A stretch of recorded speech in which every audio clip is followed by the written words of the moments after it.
Yaitu rahasia kebangkitan Yeshua HaMashiach. Matius 12, 39-40. Ya, kita lihat dari sudut yang berbeda lagi mengenai kerajaan 1000 tahun.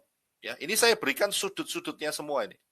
Ya, dari segala sudut pandang yang sangat luar biasa, yang melengkapi, sehingga semakin banyak berarti kita dapat memastikan event kedua ini pasti akan terjadi, nggak akan meleset. Dah, sekarang kita sebagai mempelai Yeshua HaMashiach siap-siap, saudara. Ya, siap-siap. Nah, Matius 12, 39-40. Tetapi jawabnya kepada mereka, angkatan yang jahat dan tidak setia ini menuntut suatu tanda. Tapi pada mereka tidak akan diberikan tanda selain tanda Nabi Yunus. Sebab seperti Yunus tinggal dalam perut ikan 3 hari 3 malam, 72 jam, demikian juga anak manusia akan tinggal dalam rahim bumi 3 hari 3 malam, 72 jam. Apa maknanya di sini? Kematian Yeshua, ini beberapa kali saya sudah bahas ini, tapi untuk mengingatkan lagi, itu terjadi pada hari yang keempat, hari Rabu, sekitar antara jam 3 sore sampai jam 6 sore, sebelum matahari terbenam. Ingat ya, karena pergantian hari dalam pola Yahudi adalah matahari terbenam. Jadi sebelum masuk hari kelima, hari keempat, Yeshua HaMashiach mati. Antara jam 3 sampai jam 6. Berarti hari Rabu. Nah, kalau dihitung 72 jam, maka Yeshua HaMashiach bangkit pada hari Sabat. Hari Sabtu.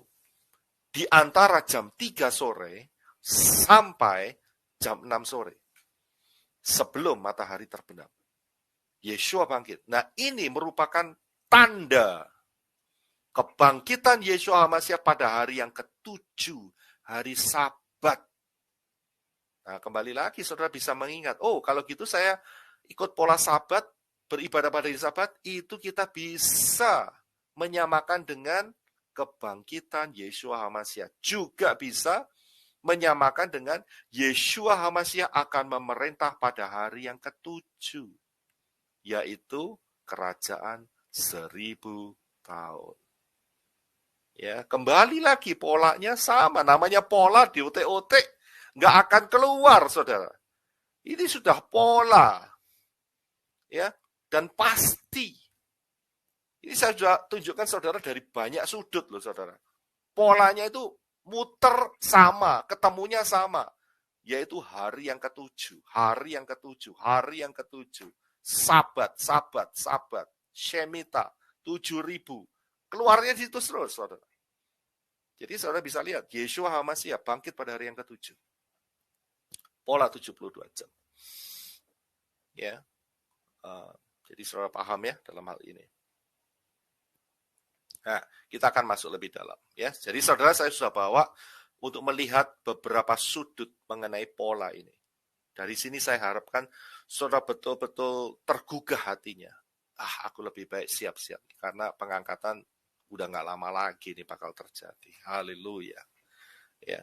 Nah, kita akan masuk lebih dalam, yaitu siapakah penghuni kerajaan 1000 tahun. Saudara dari gambarnya dulu, saudara paham. Ya, petanya dulu. Ya, petanya. Jadi begini saudara ceritanya. Nggak lama lagi kita akan rapture. Ya. Saudara dan saya yang ada di dalam Yeshua HaMashiach. Kita rapture. Ya, kita terbang, kita rapture. Dan kemudian setelah itu 3,5 tahun kemudian Yeshua HaMashiach akan datang bersama-sama dengan saudara dan saya yang rapture ini untuk memerangi anti HaMashiach. Yeshua HaMashiach akan memerangi anti HaMashiach dan kemudian kita akan masuk di dalam kerajaan 1000 tahun. Ya. Dan kemudian memerintah bersama-sama dengan Yeshua HaMashiach selama 1000 tahun.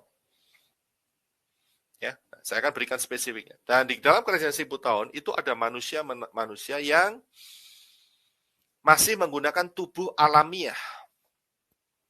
Jadi ada 2 jenis manusia, saudara. manusia yang diangkat, saudara dan saya, ya, itu menggunakan tubuh kemuliaan, dan itu tidak pernah jatuh dalam dosa lagi. Ya, nggak pernah jatuh dalam dosa. Kita sudah pakai tubuh kemuliaan, seperti Yeshua HaMashiach. Tetapi di dalam kerajaan 1000 tahun itu pun juga masih ada manusia dengan tubuh alamiah. Tubuh alamiah itu apa? Tubuh yang kita pakai sekarang ini. Kalau lelah, kita harus tidur. Kalau lapar, kita harus makan. Kalau haus, kita harus minum. Bisa bereproduksi, bisa menghasilkan anak, cucu, dan sebagainya. Ya, nah kita akan lihat ya secara spesifik. Siapakah penghuni kerajaan 1000 tahun? Yang pertama adalah yang pasti rajanya, yaitu Yeshua HaMashiach. Ingat ya, Bapak Yahweh di dalam tubuh kemuliaan manusia, ya, di dalam manusia dengan tubuh kemuliaan, yaitu Yeshua HaMashiach. Ayatnya, Zakaria 14 ayat 4. Pada waktu itu kakinya akan berjejak di Bukit Zaitun, yang terletak di depan Yerusalem di sebelah timur. Bukit Zaitun itu akan terbelah dua dari timur ke barat, sehingga terjadi suatu lembah yang sangat besar. Setengah dari bukit itu akan bergeser ke utara, dan setengah lagi ke selatan.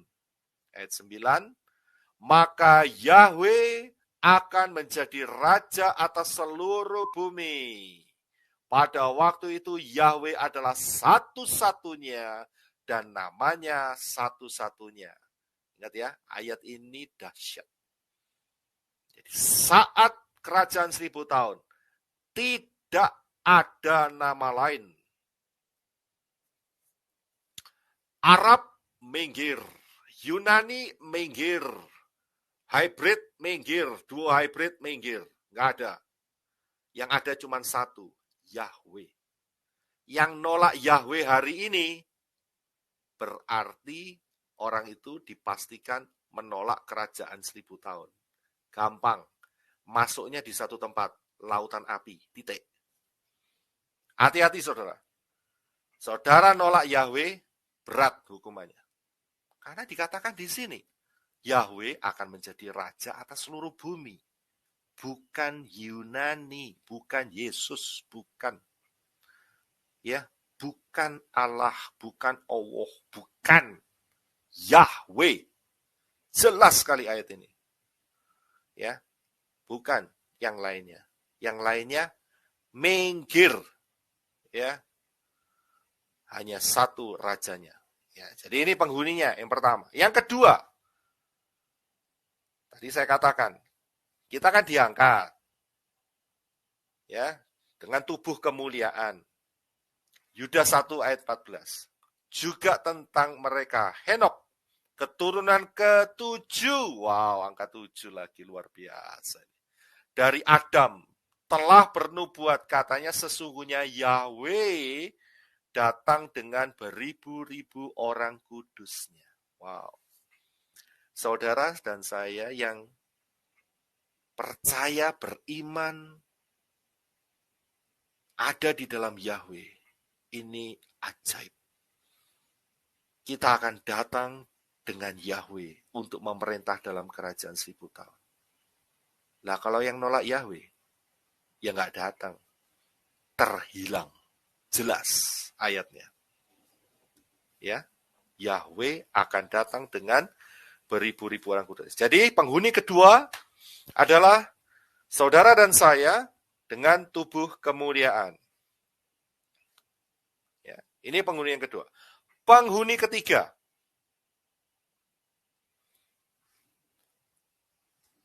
Wahyu 20 ayat 4b.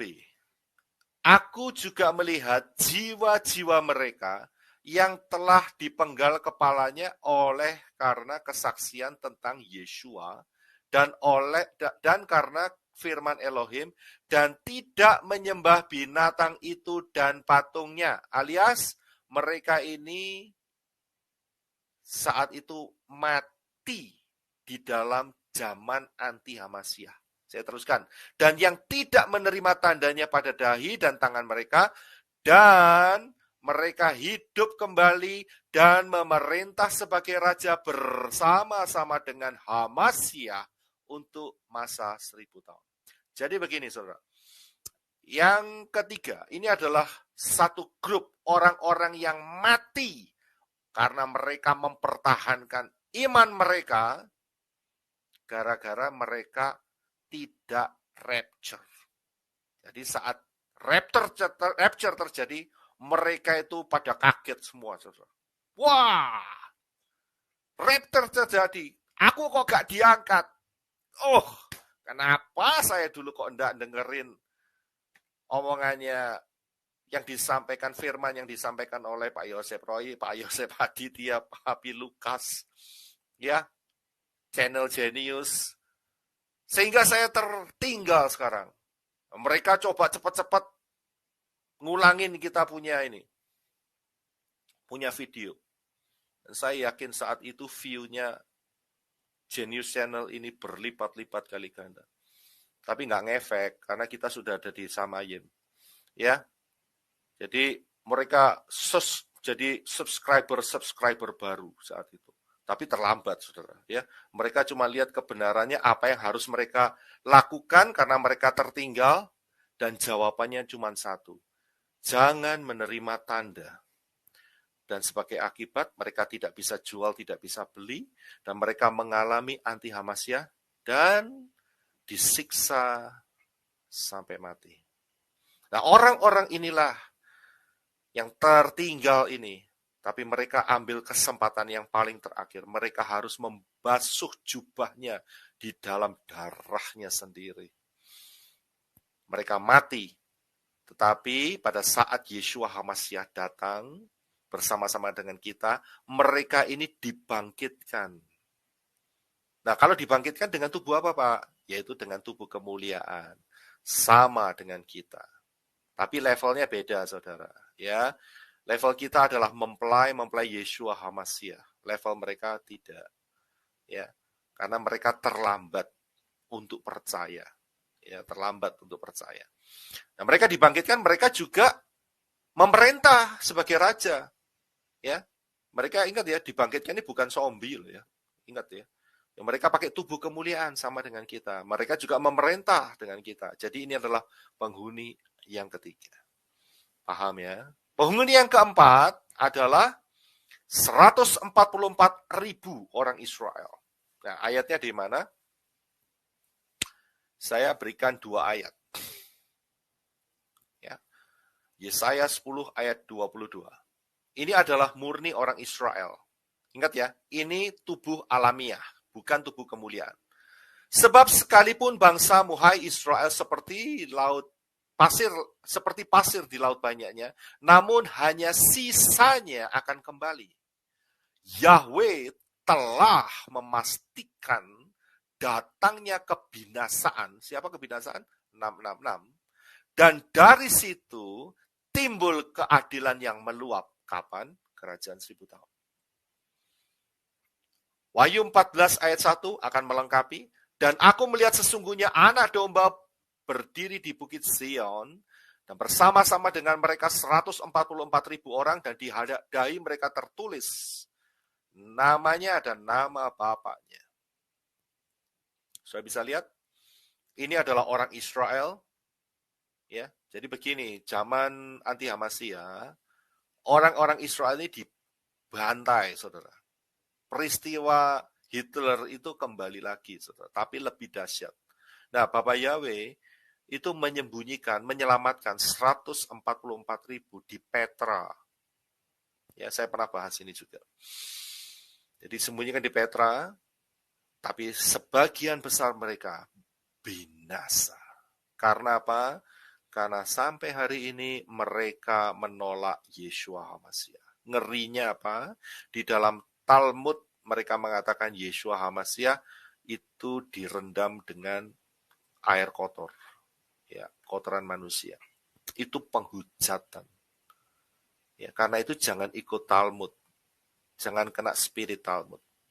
Orang-orang yang tidak mau menyebut nama Yahweh dengan alasan terlalu kudus dan sebagainya, mereka kena spirit Talmud dan itu berbahaya. Sama saja tidak ada keselamatan. Hati-hati. Ya, jadi saudara paham ya, ada orang Yahudi yang diselamatkan Bapak Yahweh, jumlahnya nggak banyak, cuma 144.000 saja.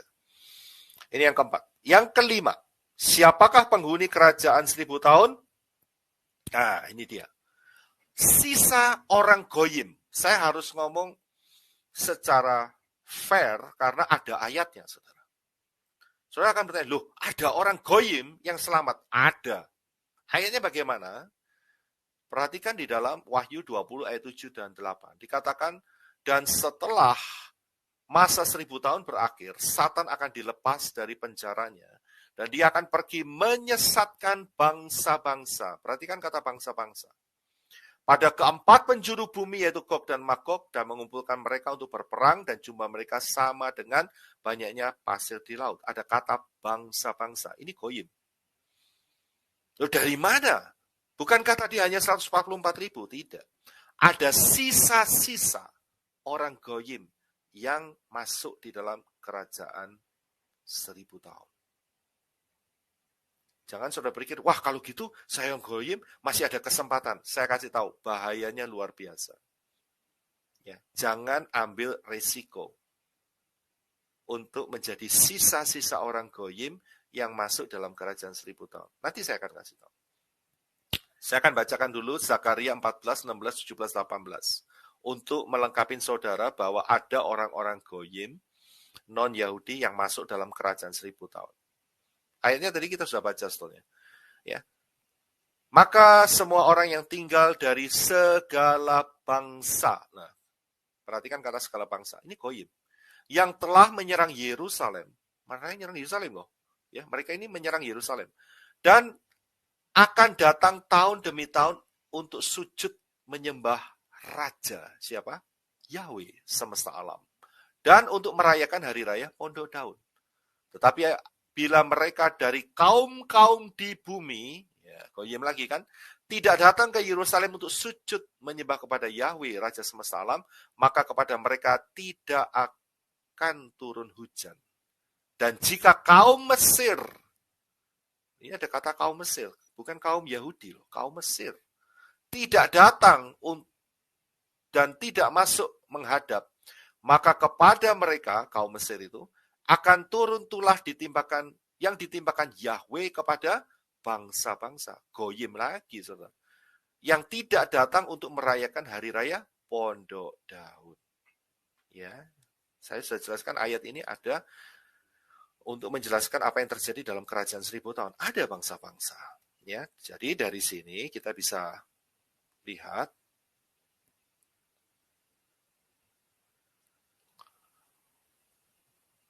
siapakah penghuni kerajaan 1000 tahun?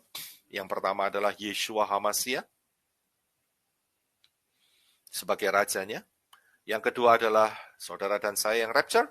Yang ketiga adalah orang-orang yang dibangkitkan, yang mereka dibunuh oleh anti-Hamasya, dan itu pakai tubuh kemuliaan. Yang keempat adalah yang menggunakan tubuh alamiah, yaitu 144.000. Dan kemudian yang terakhir adalah bangsa goyim, bangsa-bangsa. Itu juga menggunakan tubuh alamiah. Ya, paham ya? Saya berikan semua ini ada backupnya, saudara. Ya, jadi saya nggak asal comot saja, ya, atau cocokmologi, tidak. Ya, oke, kita akan masuk yang lebih dalam lagi. Bagaimana kondisi kerajaan 1000 tahun? Saudara pasti akan mikir, wah kondisinya bagaimana? Yang pertama, kondisinya adalah Yahweh di dalam Yeshua HaMashiach adalah rajanya, penguasanya. Ayat-ayatnya, fondasi ayat-ayatnya adalah Zakaria 14 ayat 3. Kemudian Yahweh akan maju berperang melawan bangsa-bangsa seperti ia berperang pada hari pertempuran, yaitu perang Armageddon. Ayat 4:14. Pada waktu itu kakinya akan berjejak di Bukit Zaitun yang terletak di depan Yerusalem di sebelah timur, Bukit Zaitun itu akan terbelah dua dari timur ke barat sehingga terjadi satu lembah yang sangat besar. Setengah dari bukit itu akan bergeser ke utara dan setengah lagi ke selatan. Ayat 9. Maka Yahweh akan menjadi raja atas seluruh bumi. Pada waktu itulah Yahweh adalah satu-satunya dan namanya satu-satunya. Jadi kondisinya tidak ada berhala lain, tidak ada ilah lain, tidak ada Tuhan lain.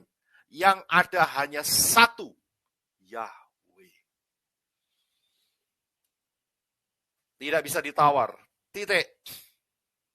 Dari ayat ini kita bisa lihat, kalau hari ini orang menolak Yahweh, jelas orang itu akan dilempar ke lautan api. Selesai cerita. Itu kondisinya. Ya, jadi kondisinya adalah Yahweh adalah satu-satunya raja. Satu-satunya sesembahan. Satu-satunya Elohim. Yang lain tidak ada. Yang kedua, kondisinya bagaimana? Yang kedua adalah tidak ada perang. Namanya damai, ya, tidak ada perang. Saya berikan ayat fondasinya. Kita belajar ayat ya. Saya suka sekali karena ada fondasi-fondasinya, saudara. Dan ini tidak asal comot. Ya. Ini melengkapi seperti puzzle.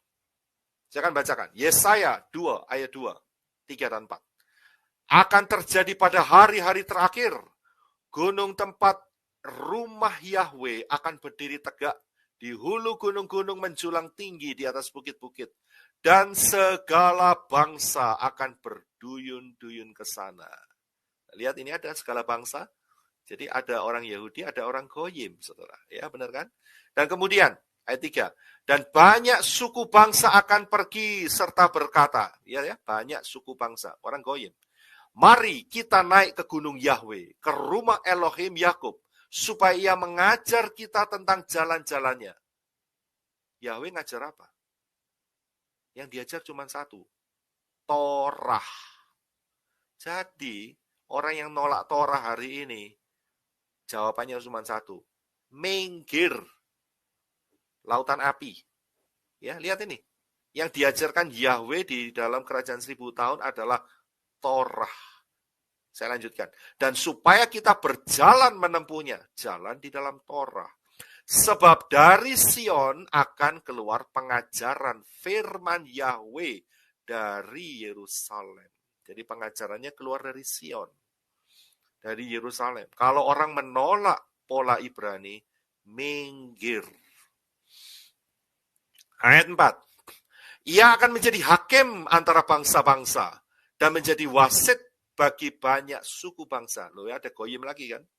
Jadi ada Goyim yang masuk kerajaan 1000 tahun, saudara. Dan mereka akan menempa pedangnya menjadi mata bajak dan tombak-tombaknya menjadi pisau pemangkas.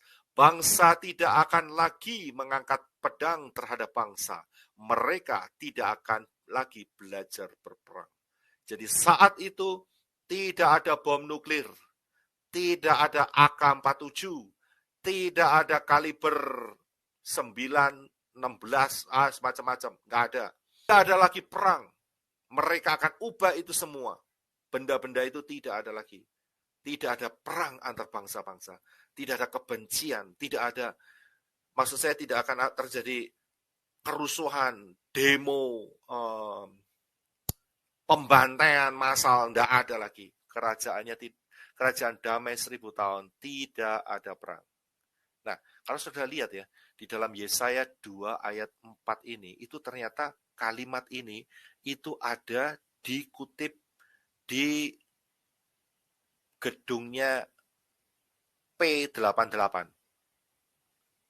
Ya, di depannya itu, sudah lihat gambar ini ya, di depannya itu mereka tulis ayat ini.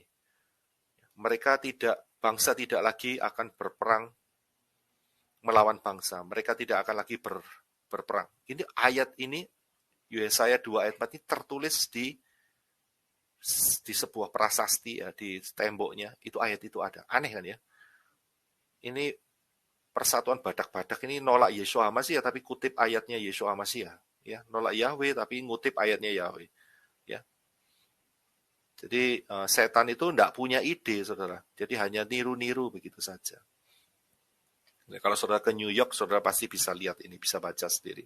Ya, patung ini yang sebelah kanan ada juga tulisannya. Ya. Yang berikutnya, bagaimana kondisi kerajaan 1000 tahun? Serigala, singa, beruang, semuanya vegetarian. Hah? Vegetarian ya. Ayatnya ada. Yesaya 11 ayat 6. Serigala akan tinggal bersama domba, macan tutul akan berbaring di samping kambing. Wow, luar biasa. Hari ini macan tutul berbaring Macan tutul berbaring di kambing, kambingnya masuk perutnya macan tutul, ya. Tetapi tidak zaman kerajaan 1000 tahun. Anak lembu dan anak singa akan makan rumput bersama-sama, dan seorang anak kecil akan menggiringnya. Lembu dan beruang bersama-sama makan rumput. Pernah saudara lihat anak singa makan rumput, lembu makan rumput? Tidak pernah kan? Tapi akan terjadi. Dan anaknya akan bersama-sama berbaring, sedang singa akan makan jerami seperti lembu. Sejak kapan singa makan jerami? Kalau hari ini singa makan jerami, urusannya murus-murus. Udah itu aja. Ngerti maksudnya murus-murus ya? Dia akan diarea, betul ya? Nah kemudian Yesaya 65 ayat 25. Serigala dan anak domba akan bersama-sama makan rumput. Singa akan makan jerami seperti lembu, dan ular akan hidup dari debu. Tidak ada yang berbuat jahat atau yang berlaku busuk di segenap gunungku yang kudus. Ya, jadi kondisi saat itu kembali seperti Taman Eden. Singa, beruang, binatang-binatang yang ganas hari ini, semua vegetarian. Ya, semua vegetarian. Apalagi kondisinya, manusia berusia panjang. Wow. Ya, usianya panjang. Kembali seperti zaman sebelum air bah. Yesaya 65 ayat 20. Di situ tidak akan ada lagi bayi yang hanya hidup beberapa hari. Nggak ada, saudara. Prematur, nggak ada. Ya, orang yang tua, orang tua yang tidak mencapai umur suntuk. Sebab siapa yang mati pada umur 100 tahun masih akan dianggap muda. Dan siapa yang tidak mencapai umur 100 tahun akan dianggap kena kutuk. Ingat, ini ayat-ayat profetik. Kita ini belum ngalamin, saudara. Ya. Dan mereka tidak akan mendirikan sesuatu supaya orang lain mendiaminya. Nggak akan ada caplok-mencaplok, itu tidak ada. Dan mereka tidak akan menanam sesuatu supaya orang lain memakan buahnya. Sebab umur umatku akan sepanjang umur pohon. Dan orang-orang pilihanku akan menikmati pekerjaan tangan mereka. Wow. Tidak ada kerugian lagi. Tidak ada yang namanya gagal panen. Nggak ada. Ya, nggak ada. Nggak ada yang namanya keguguran. Nggak ada, saudara. Kerajaan 1000 tahun. Umurnya panjang. Nah, tapi ada satu kalimat rahasia. Nanti saya akan jelaskan. Kenapa orang yang di bawah 100 itu kena kutuk. Ya. Jadi yang umurnya 100 itu dianggap muda. Dan saya umurnya 50. Ya. Kalau saat itu ya masih gimana ya? Masih remaja sekali, ya. Tapi untuk hari ini, saudara sudah mencapai umur 50, saya dapat meyakinkan uban saudara sudah pada muncul semua. Ya. Tapi firman Bapak Yahweh ini pasti akan terjadi. Di dalam kerajaan 1000 tahun, umur manusia panjang sekali. Ya, luar biasa. Kembali seperti zaman sebelum air bah. Ajaib. Apalagi selain tidak ada perang dan manusia berumur panjang, ini dia. Ya, Adam berumur 900 berapa itu. Ya, kemudian saudara bisa lihat yang selanjutnya, Metusalah 969, Lamek 777. Ya. Jadi manusia berumur panjang. Nah, kita lihat lagi. Bagaimana kondisi kerajaan 1000 tahun? Yang keempat, pemerintahan tongkat besi dan periuk. Wahyu 2 ayat 27. Wahyu 2 ayat 27, dan ia akan memerintah mereka dengan tongkat besi, mereka akan diremukkan seperti tembikar tukang periuk, sama seperti yang kuterima dari Bapakku. Inilah kondisi pemerintahan kerajaan 1000 tahun. Itu kira-kira digambarkan seperti besi lawan periuk. Jadi kalau periuknya ini macam-macam, dia dipukul dengan besi dan periuk itu hancur. Pertanyaannya, mengapa kondisi kerajaan 1000 tahun itu seperti tongkat besi dan periuk? Nah, saya akan jelaskan lewat gambar ini.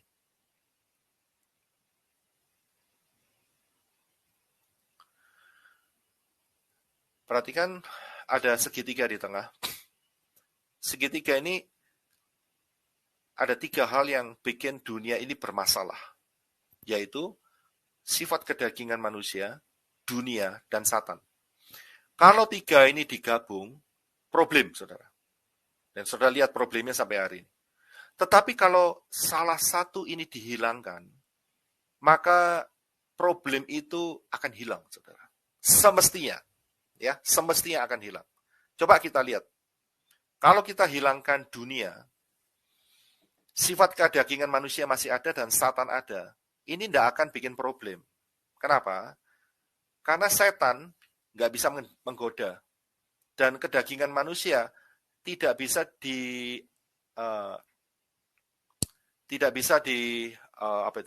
dinyatakan. Karena nggak ada dunianya, saudara.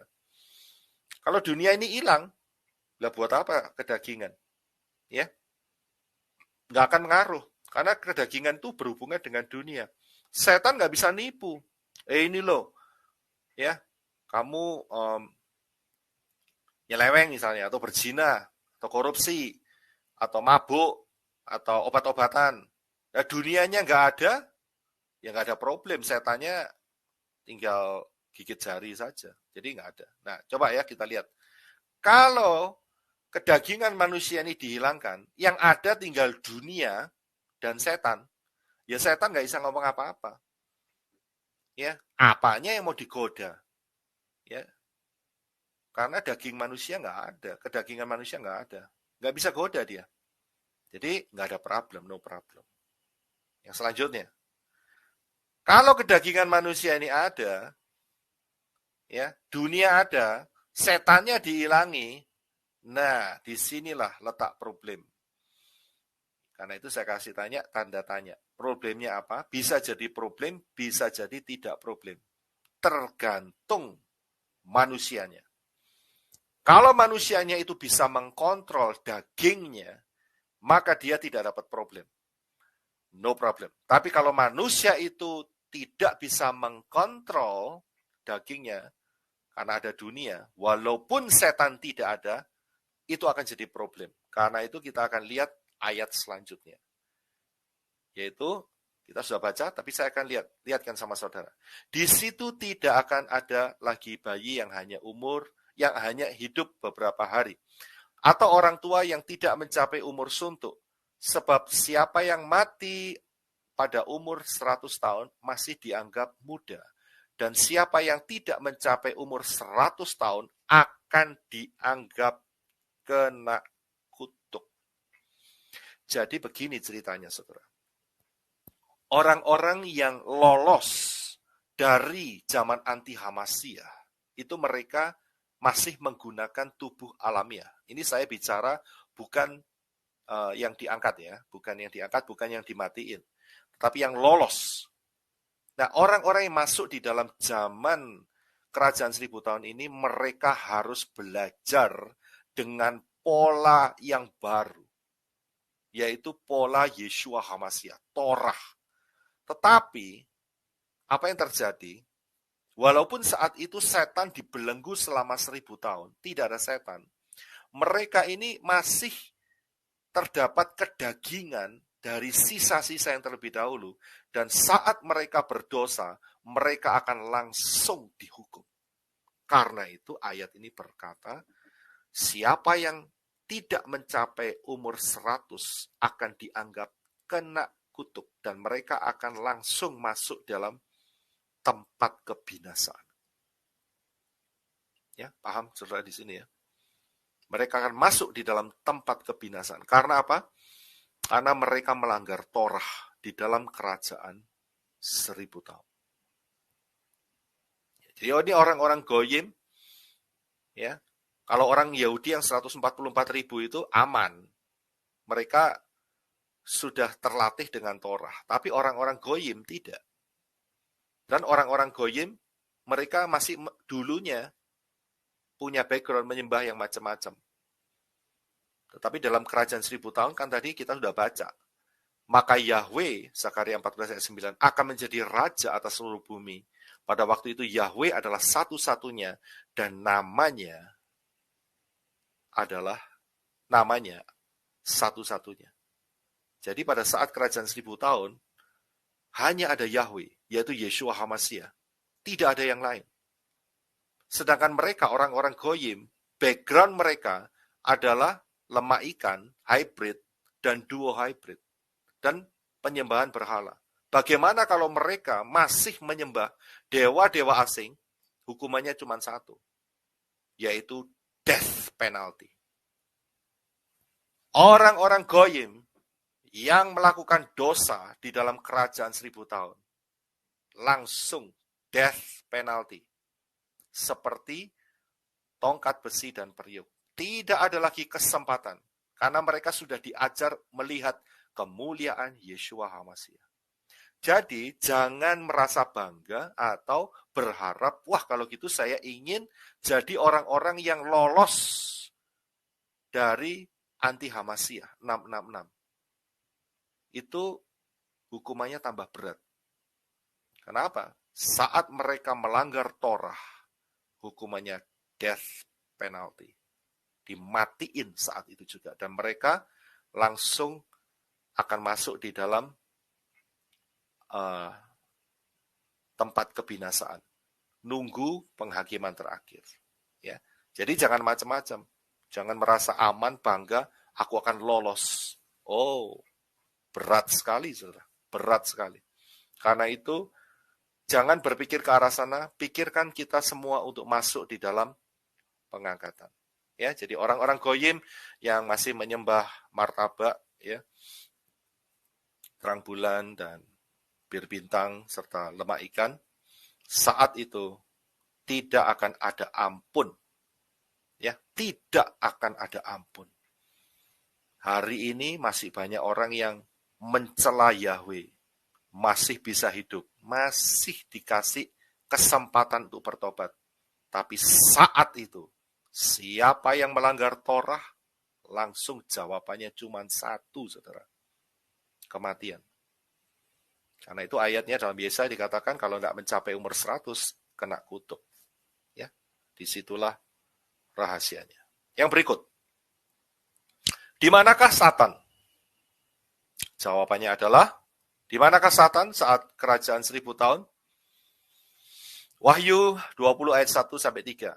Dan aku melihat seorang malaikat turun dari sorga, memegang anak kunci jurang maut, dan suatu rantai besar di tangannya. Ia menangkap naga, si ular tua itu, yaitu si penuduh dan Satan.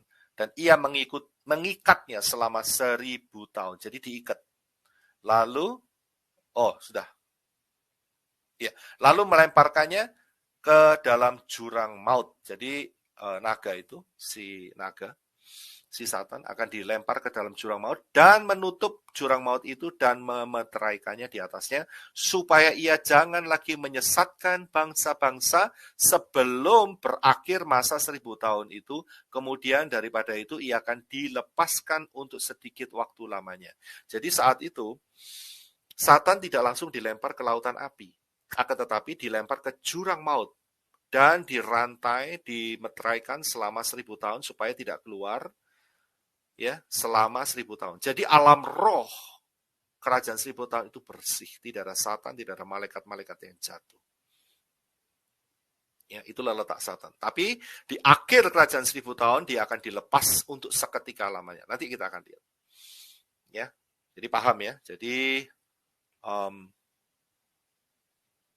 lihat dari bagan ini, saudara lihat saat Yeshua HaMashiach datang di Armageddon, anti HaMashiach dan nabi palsu akan langsung ke lautan api, sedangkan Satan dibelenggu. Ya, saudara lihat di bagian bawah tulisan merah, Satan dibelenggu selama 1000 tahun, tapi dia akan dikeluarkan. Ya, jadi saudara bisa lihat dengan jelas dari gambar ini. Kemudian, bagaimana akhir dari kerajaan 1000 tahun? Apa yang terjadi pada akhir kerajaan 1000 tahun? Jadi, inilah akhir daripada kerajaan 1000 tahun. Itu ayatnya di dalam Wahyu 20 ayat yang ke-7. Dan setelah masa 1000 tahun itu berakhir, Satan akan dilepas dari penjaranya. Itu yang pertama. Jadi, setelah masa 1000 tahun berakhir, setan akan dilepas sementara. 8. Dia akan pergi menyesatkan bangsa-bangsa pada keempat penjuru bumi, yaitu Gog dan Magog, dan mengumpulkan mereka untuk berperang, dan jumlah mereka sama dengan banyaknya pasir di laut. Maka naiklah mereka ke seluruh daratan di bumi, lalu mengepung perkemahan tentara orang-orang kudus dan kota yang dikasih itu, yaitu Yerusalem. Tetapi dari langit turunlah api, menghanguskan mereka. Jadi ceritanya begini. Akhir kerajaan 1000 tahun, setan akan dilepas untuk sementara. Dan ingat ya, di akhir kerajaan 1000 tahun, tadi kan umur manusia panjang semua. Jadi populasi manusia itu kembali seperti hari ini, saudara. Banyak sekali. Dan anehnya, selama kerajaan 1000 tahun, manusia-manusia ini, bangsa-bangsa ini menikmati berkat yang luar biasa. Saudara bisa baca kan ayat-ayat tadi. Mereka mengusahakan dan semuanya berhasil. Mereka diberkati oleh Yeshua HaMashiach. Mereka melihat Yeshua HaMashiach. Anehnya, saat terakhir diuji oleh Bapak Yahweh, ternyata banyak yang ngikut setan. Dan mereka mengepung Yerusalem. Tetapi saat itu ada api turun dari langit, menghanguskan mereka semua.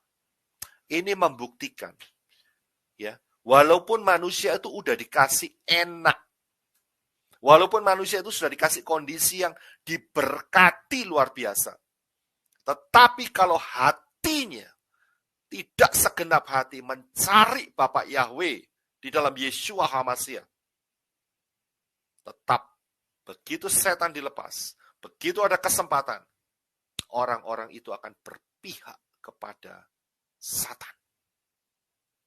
Inilah bukti terakhir yang diberikan Bapak Yahweh kepada kita, bahwa manusia itu hatinya binatang. Kalau tidak mau sungguh-sungguh cari Bapak Yahweh dalam Yeshua HaMashiach, hati mereka adalah hati Satan, hati binatang. Ini mengerikan sekali, ini tragis sekali. Coba saudara bayangkan, dikasih hidup enak 1000 tahun. Tapi toh mereka mengkhianati. Sudah lihat loh di depan mata itu ada Yeshua HaMashiach. Sudah lihat loh bakal enak loh kalau ikut sama Yeshua HaMashiach. Tapi toh mereka tetap ikut Satan. Lihat hari-hari ini. Dulu waktu gak punya apa-apa, sujud nyembah Tuhan. Sujud nyembah Bapak Yahweh. Sampai nangis-nangis, ya, sampai tersungkur. Tapi begitu berkat itu diberikan, coba saudara lihat, kebanyakan di sekitar kita, apa yang mereka lakukan?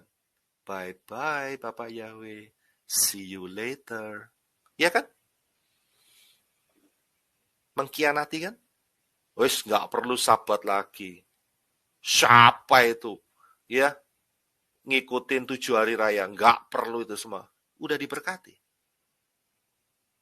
Jadi hati-hati. Kekayaan, berkat, itu jangan dianggap sebagai berkat. Bukan. Ya, perhatikan orang-orang seperti itu. Kita bisa melihat kualitas hidupnya adalah kualitas Yudas Iskariot, pengkhianat. Hati mereka adalah hati binatang. Yang mendengar message ini, kalau saudara diberkati, jangan ambil posisi seperti orang-orang ini. Tetap sujud menyembah Bapa Yahweh. Ya, ingat, ada satu peristiwa, Raja Usia, di dalam kitab Raja-Raja. Saat dia belum sukses, dia sangat menghormati, menghargai Yahweh. Dan efeknya, dia diberkati Yahweh. Tapi saat dia sudah sukses, jelas di sana, dia menjadi tinggi hati, sombong. Dan dia mau menyingkirkan imam-imam. Dan dia memaksa dirinya untuk mempersembahkan korban di hadapan Yahweh. Apa yang terjadi? Dia kena kusta. Itu dia. Itu sebagai contoh, banyak orang seperti ini. Sukses, besar, apa yang terjadi? Jatuh, hancur hidupnya, karena kesombongan. Jaga hidup saudara, apalagi sebentar lagi pengangkatan. Ya, hati-hati. Ini bukti sangat tragis. Saya bilang tragis berulang-ulang. Kenapa? Hidup selama 1000 tahun, hidup enak. Kok ya ndak mikir, gitu loh. Ya, kok ya mau ikut tipu dayanya setan. Sehingga banyak yang menyerang Bapak Yahweh. Di mana pikirannya? Saya nggak habis mengerti sampai hari ini. Aneh kan ya? Tapi itulah yang membuktikan. Hati manusia, kalau tidak sungguh-sungguh ada menerima Bapak Yahweh dalam Yeshua Mashiach, hatinya akan sama seperti setan. Kita teruskan. Jadi setelah itu, api turunkan dari langit menghancurkan mereka. Nah, kita akan bahas. Apa yang terjadi setelah kerajaan 1000 tahun? Apa yang terjadi? Yang pertama, yang terjadi adalah langit dan bumi lenyap. Wahyu 20 ayat 11 bagian B. Di hadapannya lenyaplah bumi dan langit dan tidak ditemukan lagi tempatnya, alias kiamat. Ya, jadi saat setan dilepas sementara, banyak orang yang mengikut dia, api turun dari langit, plus langit, bumi lenyap. Tidak ada lagi. Saudara jangan ikutin pengajarannya Saksi Yehova dan juga Seven Days Adventist yang mengatakan bahwa bumi ini akan selama-lamanya ada. Itu bohong. Tidak ada dasar fondasinya. Ya, mereka mengatakan setelah setelah kerajaan 1000 tahun bumi ini akan tetap ada. Ya, itu pengajaran mereka. Saya bilang tidak ada fondasi. Jangan dengarkan, jangan pelajari, itu bohong. Ya, jadi yang benar adalah kita harus kembali kepada fondasi firman. Langit bumi akan lenyap. Kita kembali lagi dalam Gematria Bereshit, itu ada ash, saudara ulangin, saudara bisa dapatkan pengertiannya bahwa bumi ini akan dihancurkan, dibinasakan. Kenapa? Karena di dalam bumi dan langit dan sorga, Syamayim, yang sekarang ini ada jejak-jejaknya setan. Karena itu Bapak Yahweh tidak suka. Dia binasakan itu semua. Pinggirkan itu semua. Dan Bapak Yahweh create yang baru. Yang kedua, apa yang terjadi setelah kerajaan 1000 tahun? Satan dilempar dalam Gehenna, di dalam lautan api. Wahyu 20 ayat 10. Dan Satan yang menyesatkan mereka dilempar ke dalam lautan api dan belerang, dan yaitu tempat binatang dan nabi palsu, 666, dan mereka disiksa siang malam sampai selama-lamanya. Jadi, jangan dengarkan lemak ikan yang ngomong ada purgatori. Itu penyesatan. Tahu ya purgatori ya? Purgatori itu gini. Satu tempat penyiksaan, kalau sudah disiksa 10.000 tahun akan dilepas. Bohong. Jangan percaya lemak ikan. Jangan percaya. Ya. Jangan percaya juga pengajaran yang mengatakan bahwa manusia itu setelah mati pas udah lenyap, hilang begitu saja. Tidak ada hukuman. Salah besar. Itu Seventh Day Adventist. Itu saksi Yehova. Ya, yang mengatakan bahwa manusia yang sudah mati itu hilang begitu saja. Tidak. Tapi ini jelas dikatakan bahwa binatang dan nabi palsu itu adalah manusia. 666. Dan mereka disiksa siang dan malam. Di mana? Di ash, di lautan api. Jelas. Manusia yang menolak Yahweh di dalam Yeshua Mashiach, tempatnya satu. Lautan api. Titik. Ya. Nggak ada yang lain. Yang berikut. Apa yang terjadi setelah kerajaan 1000 tahun? Pengadilan tahta putih. Wahyu 20 ayat 11. Dan aku melihat suatu tahta putih yang besar dan dia yang duduk di atasnya. Ada white throne judgment. Itu bahasa Inggrisnya. Pengadilan tahta putih. Nah, kalau saudara lihat, ya, ayatnya ada di dalam Wahyu 20 ayat 12 sampai 15, saya akan bacakan. Dan aku melihat orang-orang mati besar kecil berdiri di hadapan tahta itu, lalu dibuka semua kitab. Dan dibuka juga kitab yang lain, yaitu kitab kehidupan. Dan orang-orang mati dihakimi menurut perbuatan mereka berdasarkan apa yang tertulis dalam kitab-kitab itu. Maka laut menyerahkan orang-orang mati yang ada di dalamnya, dan maut dan kerajaan maut menyerahkan orang-orang mati yang ada di dalamnya, dan mereka dihakimi masing-masing menurut perbuatannya. Lalu maut dan kerajaan maut itu dilemparkan ke dalam lautan api. Itulah kematian yang kedua, lautan api. Dan setiap orang yang tidak ditemukan namanya tertulis dalam kitab kehidupan, ia dilempar ke dalam lautan api. Wow. Mungkin saudara akan bertanya, siapa yang akan masuk di dalam pengadilan tahta putih? Kita harus jelas, karena ada banyak pengajaran yang menyatakan bahwa walaupun kita sudah masuk rapture, kita akan masuk di White Throne Judgment, pengadilan tahta putih. Saya bilang itu salah. Orang yang sudah pakai tubuh kemuliaan nggak mungkin akan diadili lagi. Tidak mungkin. Orang yang sudah dibangkitkan, tadi kan kita udah bahas kan ya, yang udah dibangkitkan, karena mereka tidak mau menerima tanda 666 saat zaman anti Amasya, mereka akan masuk dalam tahta putih. Saya bilang tidak mungkin, karena mereka udah pakai tubuh kemuliaan. Ya, buat kita sekarang ini, saudara dan saya, ya, yang sudah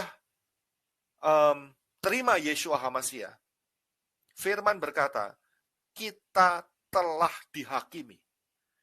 Yaitu apa? Kita telah menyerahkan dosa-dosa kita ke Yeshua HaMashiach, dan kita menerima keselamatan dalam Yeshua HaMashiach. Jadi kita tidak akan masuk di dalam pengadilan tahta putih ini. Tidak akan.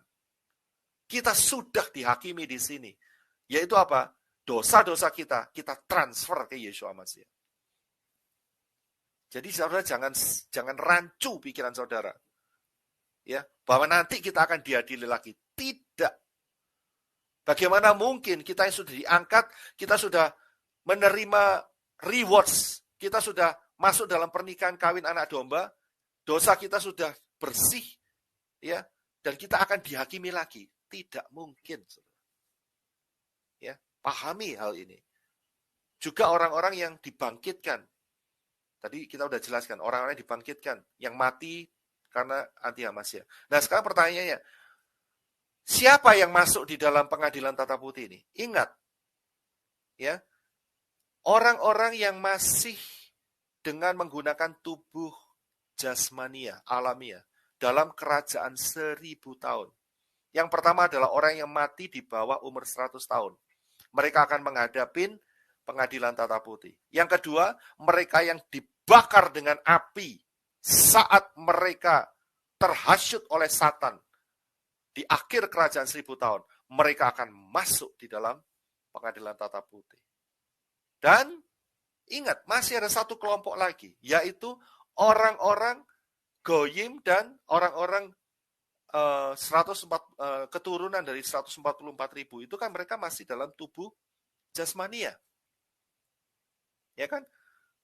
Saat itu mereka tidak dibakar dengan api, tapi mereka akan masuk di tempat ini.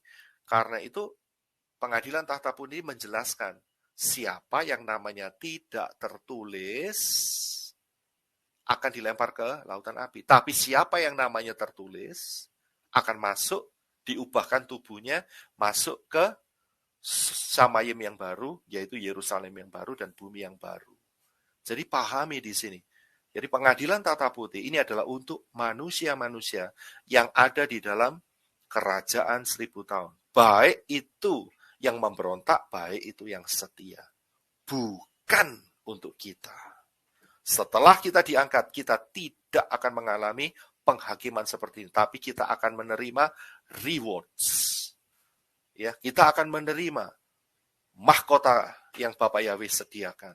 Kita akan menerima hadiah-hadiah, ya, karena kita ikut Bapak Yahweh dengan setia, ya, bukan masuk ke dalam tata putih. Ya, pahami hal ini baik-baik. Dan kemudian, jadi saudara lihat, ya, dari gambar yang saya berikan, jadi orang-orang yang dalam kerajaan 1000 tahun dalam tubuh jasmania, yang namanya tidak tertulis dalam kitab kehidupan akan masuk dalam lautan api. Yang masuk dalam kitab yang tertulis dalam kitab kehidupan, mereka akan masuk di dalam Yerusalem yang baru. Apa yang terjadi di dalam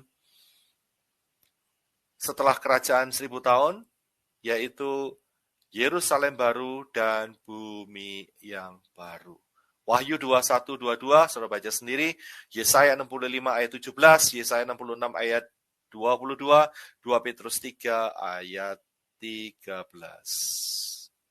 Jadi setelah kerajaan 1000 tahun, bumi dibinasakan, langit dan bumi, Samayim juga yang sekarang ini yang ada jejak-jejaknya Satan dibinasakan. Satan langsung dikirim ke lautan api, terjadi pengadilan tahta putih, dan kita semua masuk di dalam Samayim yang baru, Yerusalem yang baru, bumi yang baru, untuk selama-lamanya. Karena itu, sedikit saya review bahwa kerajaan 1000 tahun itu adalah replika dari Yerusalem baru dan bumi yang baru. Maranatha, datanglah Yeshua HaMashiach dengan segera, dan kita akan masuk di dalam pengangkatan. Bapa Yahweh Bashem Adonai Yeshua HaMashiach memberkati kita semua.